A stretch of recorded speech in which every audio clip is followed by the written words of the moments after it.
So as promised ages ago, I'm finally going to tell you about my top tips for living abroad, but I think it might be helpful to mention the places that I've been in before so that you know kind of what my background was and the reasons why I chose to live abroad. So the first time that I technically lived abroad was when I was a little kid and my parents moved to Nigeria. Obviously I had no control over the situation, so that doesn't count. But when I was 15, I moved back to England. In between, I've had moments of hopping between the two countries. So both countries are home to me. Obviously I have an English accent. I also have a Nigerian accent when I choose to, don't worry.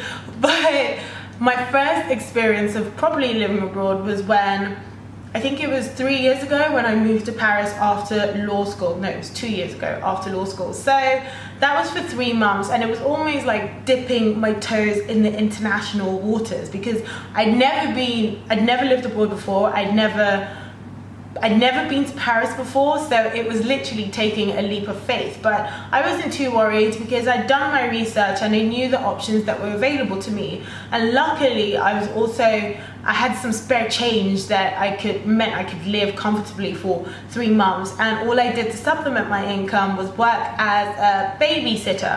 I was a babysitter for 2.5 hours a day, and I looked after some young kids, 5 years old and 4 years old. It was so much fun. I knew that was only short term though, but my top tips for that are you need to always do your research. You guys know that almost everything I talk about has an element of research. I'll come back to that later. But now I have been living in Dubai for over a month now, and I will be here for at least another 5 months. So this is an extended period. And here, I'm here for work, and I'm here to just enjoy because I didn't have to come here. I chose to come, and I had options of other places I could go to, but I chose Dubai. It was close to London, it's about 6 hours away, close to Lagos as well, so I can dip in and dip out whenever I want. So in summary, that's my background. However, for you, if you're thinking of living abroad, I would say the first step that you need to do is research the countries that you think you would like to live in. If you're open to going anywhere, the world is your oyster. For me, I knew that I don't like cold countries. I wasn't going to go anywhere like, anywhere in Eastern Europe where the winter might be quite bitter. That said, I have been to Eastern Europe before. I was in Bratislava and I went to Austria and I loved them. Like, the people are so hospitable, so friendly, but I didn't want to live there for a long time. However, if you don't care about things like that, of course you have more options available to you. The next step following that is to obviously hop on the internet.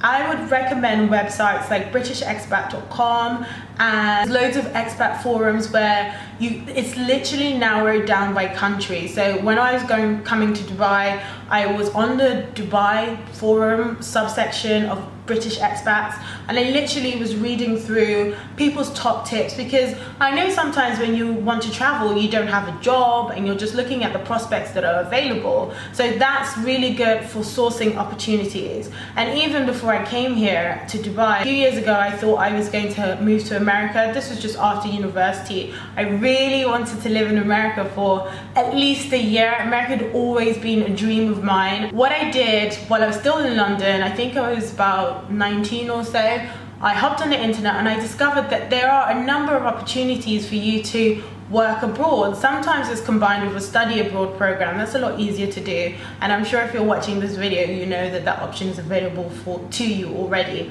However, there's programs like the Mountbatten Institute where you get to work in places like New York for a year, and they place you in companies, investment banks, consulting firms, just places that can afford to pay you, and then they also get you your accommodation as well, and they sort that out for you. So that's one option.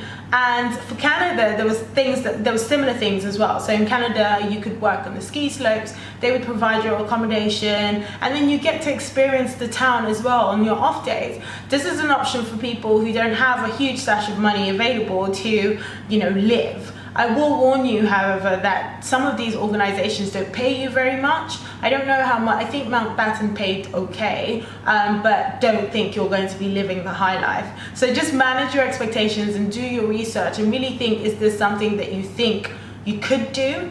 And that's really it in terms of my tips on living abroad. And also, if there are places that you've been to already, it would be good maybe on your next holiday, or if you have made friends with people there, to have them help you look for opportunities on the ground and tell you really and honestly how they're finding the experience. And if they're locals, you know, if they say that they want to move abroad, ask them why they want to move abroad. I don't know if that makes any sense, but if you have a friend in, I don't know, say Spain for instance, and they're like, oh, I wish I could move to England, you could ask them, why do you want to move to England before you make the leap to move to Spain? Because for instance, I know that I have some friends who live in Spain and they find it a bit difficult work-wise because there aren't that many opportunities. So if you just want to live abroad and travel and experience the world, then just do that. But the main tip is to go with your eyes wide open, and you can never do enough research.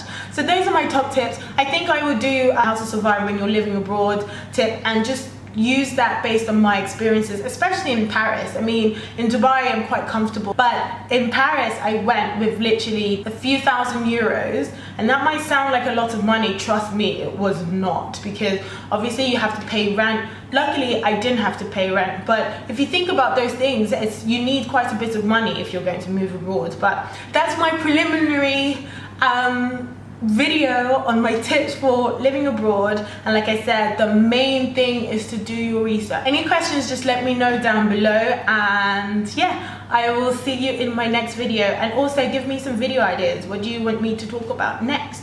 Do you want to hear more about this whole travel thing? I'm going to Thailand, I mentioned in my other video, but I will be doing loads of videos in that. I'm so excited. I can't talk. It's my first time in Asia. So if I have any Thai subscribers, hey! Alright, toodaloo, bye.